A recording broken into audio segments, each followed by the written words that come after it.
Everyone thinks Canada is the promised land until they actually try living there. While the world romanticizes Toronto condos and Vancouver views, entire regions of Canada are quietly dying. People aren't just leaving these places, they're running. And it's not about the cold, Canadians are built for that. It's about jobs vanishing faster than hockey season, wildfires that treat your house like kindling, and towns so isolated your Amazon package arrives by dog sled. In this countdown, we're diving into 10 Canadian regions where the population is dropping faster than the Leafs in the playoffs. Before we continue, make sure to subscribe and discover the brutal truths about Canadian regions that tourism brochures won't tell you.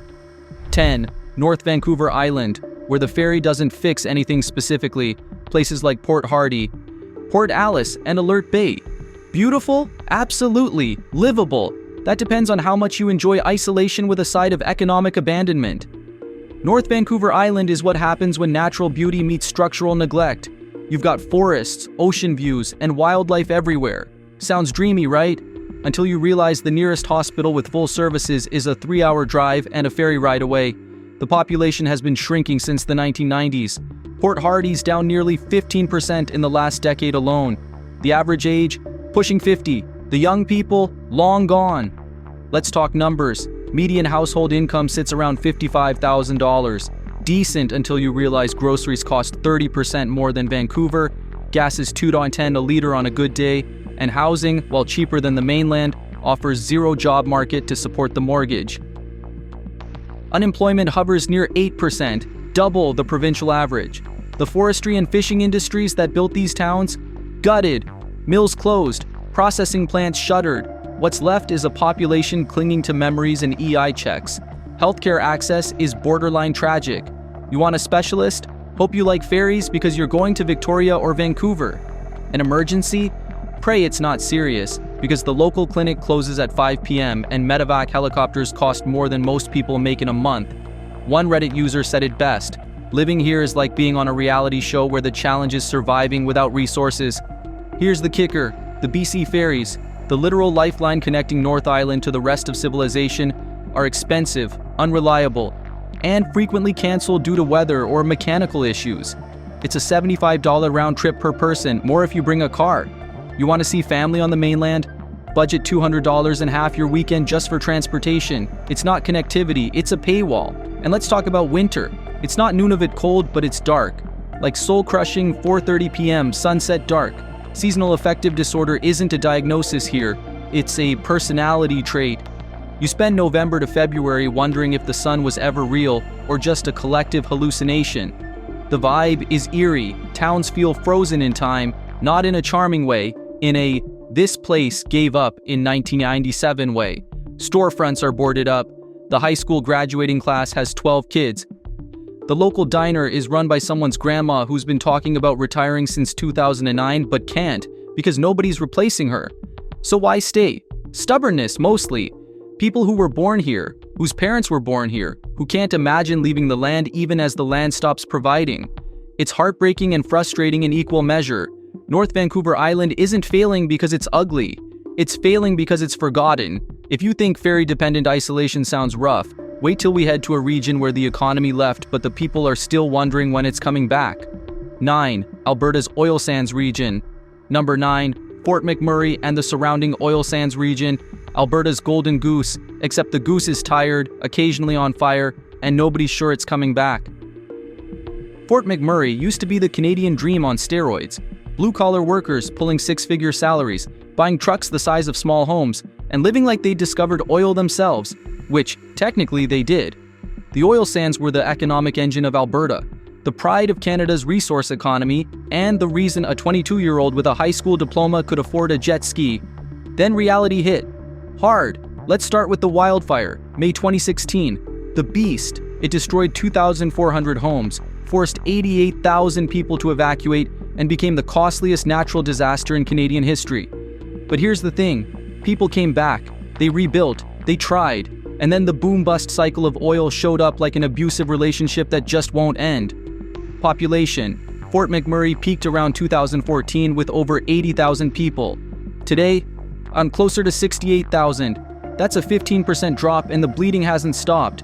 The median household income is still high, around $186,000, but that number's misleading. It's inflated by fly-in, fly-out workers who don't actually live there. The people who do live there, they're clinging to jobs that disappear every time oil prices dip below $60 a barrel. Cost of living is absurd. Rent for a 2-bedroom apartment averages $2,200. Groceries rival Vancouver prices. A bag of apples, $8. A tank of gas, $120. You're making decent money, sure, but you're also spending it faster than a Flames playoff exit. And here's the real gut punch. Home insurance. After the wildfire, insurance companies either pulled out entirely or jacked premiums so high that some people are paying $8,000 a year just to insure a house worth $400,000. That's not a cost of living. That's extortion with a smile. Job security, non-existent. Oil is a volatile mistress. When prices are high, companies hire like crazy. When they drop, layoffs come in waves. 1 month you're making $120K. The next, you're on EI wondering if you should have saved more and spent less on that lifted F-350. And then there's the emotional toll. Living in Fort McMurray means living with the trauma of 2016.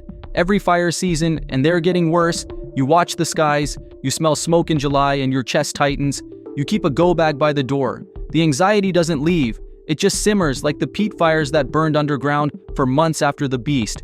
Here's what drives me crazy. Fort McMurray is a company town without the company's commitment. Big Oil made billions off this place, but when things go south, they bail. The workers? They're left holding the bag literally and figuratively. The town's infrastructure was built for 100,000 people. Now it's half empty, and maintaining roads, schools, and hospitals for a shrinking tax base is a fiscal nightmare. Reddit quote of the year: Fort McMurray is the friend who only calls when they need money, except you're the friend, and the town's asking why you don't visit anymore. Let's be honest. Fort McMurray isn't a place you move to for the lifestyle. It's a place you move to for the paycheck, survive for a few years, and leave before the next bust or blaze. And more people are choosing to leave sooner than later. If you think boom-bust economics are rough, wait till we visit a region where the economy never boomed in the first place. 8. Yukon interior and remote settlements, where isolation costs extra number. 8. Yukon's interior and remote settlements, places like Old Crow, Dawson City, and Mayo.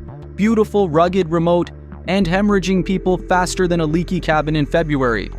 Let me paint a picture. The Yukon is Canada's wild frontier, endless wilderness, the midnight sun, the northern lights, and a population density so low you could scream for help, and the only response would be a confused moose. It sounds romantic until you try buying groceries, seeing a doctor, or convincing your kids there's a future here. Population: the entire Yukon has about 45,000 people, and most of them live in Whitehorse. The remote communities, shrinking. Old Crow, the Yukon's most northern community, has under 250 people. Dawson City, once the heart of the Klondike Gold Rush, sits around 1,400 and dropping. These aren't towns, they're endurance tests. Cost of living is insane. A gallon of milk in Old Crow can hit $15. A bag of oranges? $20. Rent in Whitehorse averages $800 for a 2-bedroom, but good luck finding anything. The vacancy rate is under 2%. In remote settlements, you're not renting. You're hoping someone dies and leaves you their cabin. Internet, satellite-based, slow and expensive. Streaming Netflix feels like a luxury reserved for people in the South. Jobs are limited to government, tourism, and resource extraction. And even those are seasonal or unstable. The mining sector's in decline. Tourism peaks in summer and dies in winter. If you're not working for the Yukon government, your options are bartender, tour guide, or self-employed, which is code for I sell firewood and hope for the best. Healthcare is a joke. Whitehorse has the only real hospital. Everywhere else, nursing stations with limited hours and even more limited supplies. Need surgery? You're flying to Vancouver. Need a dentist? Hope you budgeted $2,000 and a week off work. One local said, "We don't have healthcare, we have first aid and prayers." And the isolation. Oh, the isolation. In winter, it's dark for 20 hours a day. The temperature drops to 40 degrees. Your car won't start. Your pipes freeze. Your mental health does a slow crawl into the corner and weeps. There's a reason seasonal affective disorder is practically an official diagnosis here. You're not sad, you're geographically depressed. Here's the thing, people love the Yukon in theory. The adventure, the simplicity, the chance to disconnect. But theory doesn't keep you warm at 50 degrees C. Theory doesn't pay for $200 grocery trips. Theory doesn't fix the fact that your closest neighbor is 40 kilometers away and may or may not be a bear. The younger generation? Gone. Move to Whitehorse, Vancouver, or literally anywhere with cell service and a future. What's left are the diehards, the elders, and the people too broke to leave. It's a slow-motion collapse dressed up as frontier living. If Yukon's isolation feels extreme, buckle up, because the next region makes the Yukon look like downtown Toronto. 7. Côte-Nord region, Quebec. Beauty you can't afford to enjoy. Number 7. Côte-Nord, Quebec. A region so remote even Quebecers forget it exists. Stretching along the north shore of the St. Lawrence River, it's a land of fjords, forests, and financial despair. Population dropping faster than the temperature in January. Côte-Nord is massive, over 236,000 square kilometers, but only about 92,000 people live there, and that number's been falling since the 1990s. Towns like Sept-Îles, Baie-Comeau, and Havre-Saint-Pierre are shrinking. The youth leave, the jobs vanish. What remains is a region stuck between beauty and irrelevance. The economy is almost entirely resource-based: mining, hydroelectricity, and forestry. When iron ore prices drop or a mine closes, entire towns feel it. Sept-Îles, the region's largest city, lost nearly 10% of its population in the last decade. The Port Cartier aluminum smelter, scaled back, the forestry mills, struggling. It's an economy built on extraction, and extraction is fickle. Cost of living is high for a region with such low wages. Median household income hovers around $58,000. Rent's cheap, $800 for a 2-bedroom, but that's because nobody wants to live there. Groceries cost more than Montreal. Gas? Forget it. And good luck finding work outside the resource sector. Service jobs are scarce, and professional opportunities are nearly non-existent unless you're an engineer willing to live in the middle of nowhere. Winters are brutal, not just cold, punishing.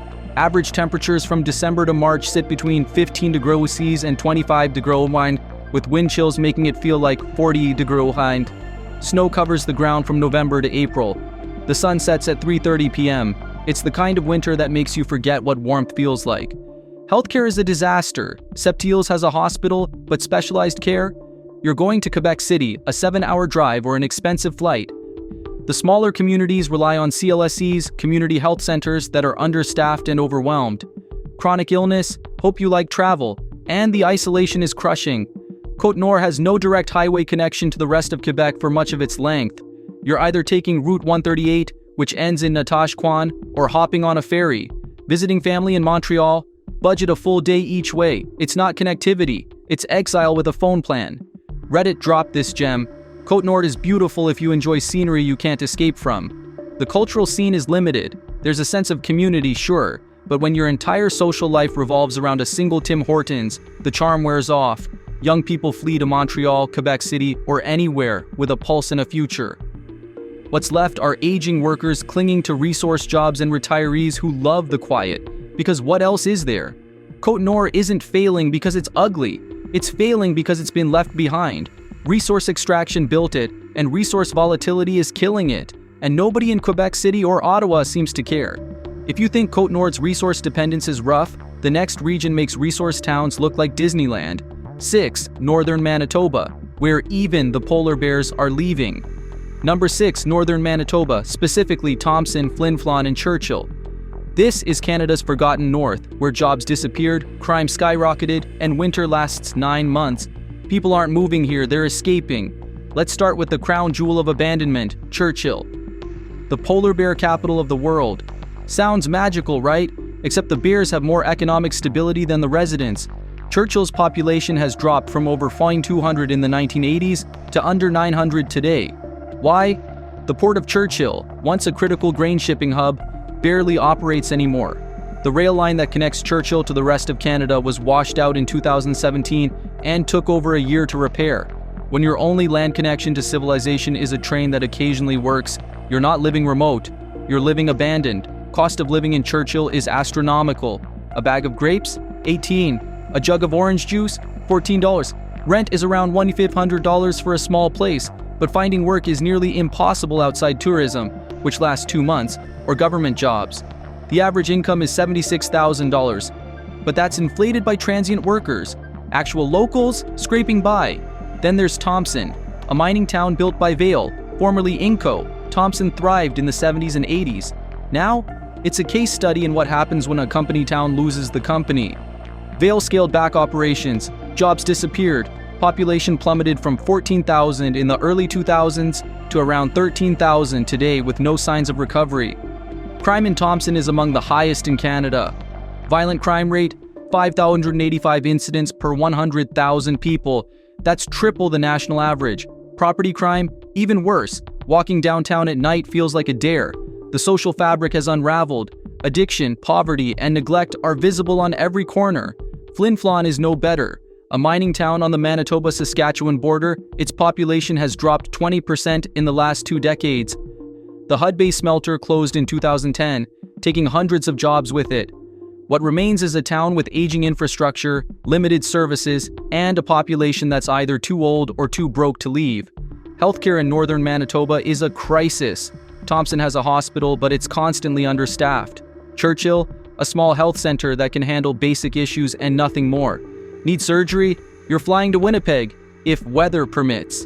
Medevac flights are common, expensive, and sometimes deadly when delayed. And the cold. Jesus, the cold. Churchill hits 40-degree sea lines regularly in winter. Thompson's not much better.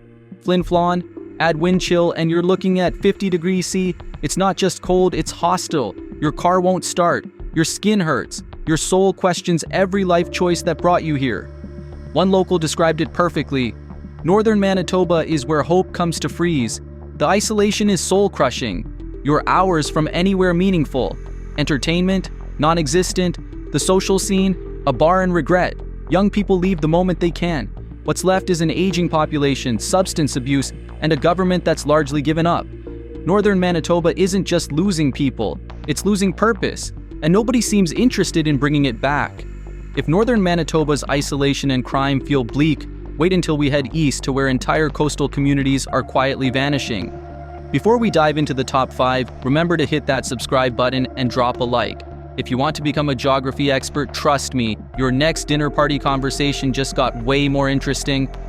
5. Atlantic Canada's shrinking coastal towns. The slow goodbye number. 5. Atlantic Canada's coastal towns, particularly in New Brunswick and Newfoundland. Places like Miramichi, Grand Falls, Windsor, and dozens of outport communities clinging to rocks and memories. These aren't just shrinking, they're disappearing. Atlantic Canada has been losing people for decades, but the coastal towns are hit hardest. Miramichi, New Brunswick, once a shipbuilding and forestry hub, has lost nearly 20% of its population since 2000.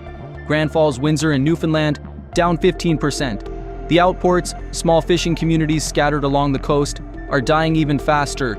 Some have populations under 50, most of them over 60. The economy is gutted. The fisheries collapsed in the 90s and never recovered. Forestry mills closed. Manufacturing gone south or overseas.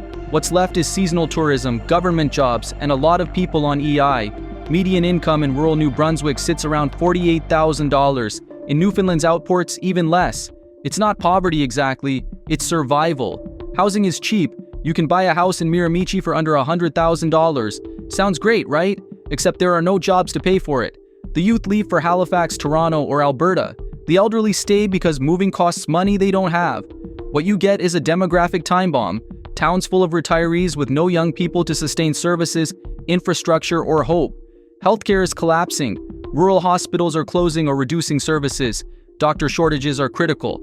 In some towns, the nearest ER is an hour away, assuming the roads are clear. One resident said, "We don't have healthcare. We have luck and a fast car." The cultural loss is devastating.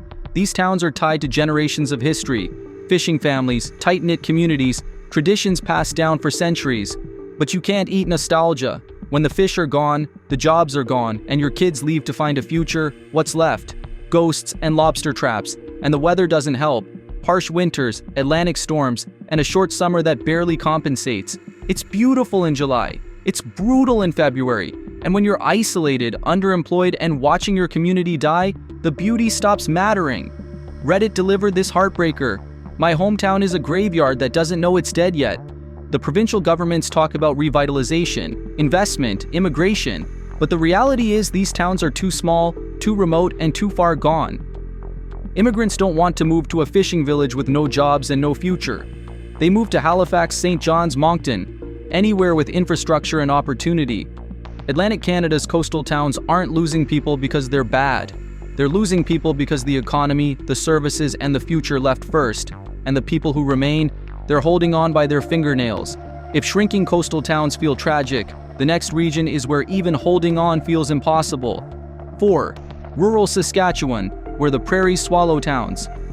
Hole number 4. Rural Saskatchewan, not Saskatoon, not Regina. We're talking about the small towns scattered across the prairie like forgotten chess pieces. Places like Kindersley, Moosomin, Yorkton, and dozens of others that used to be the heartbeat of the prairies. Now, flatlined. Saskatchewan's rural population has been declining for decades. Since 2016, rural areas have lost over 20,000 people. That's not a dip, that's an exodus. The youth are gone, farms are consolidating, main streets are boarded up. Towns that once had 2,000 people now have 800, and half of them are over 65. Agriculture is the backbone, but it's broken. Family farms are being swallowed by corporate ag operations. Mechanization means fewer workers. Grain prices fluctuate wildly, and operating costs keep rising. The people who stay are either stubborn, stuck, or both, and even they're starting to crack. The cost of living is low, rent's under $700 for a decent place, but wages are even lower. Jobs outside farming are rare, retail, dying, services, centralized in the cities. If you're not farming, you're commuting an hour each way to Saskatoon or Regina, which defeats the purpose of rural living. Healthcare is a crisis. Small-town hospitals are closing or reducing services. Doctor recruitment is nearly impossible. "We've been trying to hire a GP for 5 years, said one town mayor. Meanwhile, residents are driving 2 hours for basic care. Emergency, hope the ambulance makes it in time. Schools are shutting down. When your entire K-12 has 60 students, the provincial government pulls funding. Kids get bused to regional schools an hour away, and when the school closes, families leave. It's a death spiral. The isolation is profound, but not in a romantic way. It's flat, endless. In winter, it's white and silent. In summer, it's yellow and silent. The monotony is crushing." One resident described it as living inside a screensaver that occasionally freezes. And the culture is fading. Community events still happen. Church suppers, hockey games, fall fairs, but attendance is thin. The energy is gone. It feels like watching a tradition on life support. The provincial government talks about rural renewal, but the policies don't match the rhetoric. Infrastructure crumbles. Broadband is spotty at best. Investment flows to the cities. Rural Saskatchewan isn't being abandoned by policy. It's being forgotten.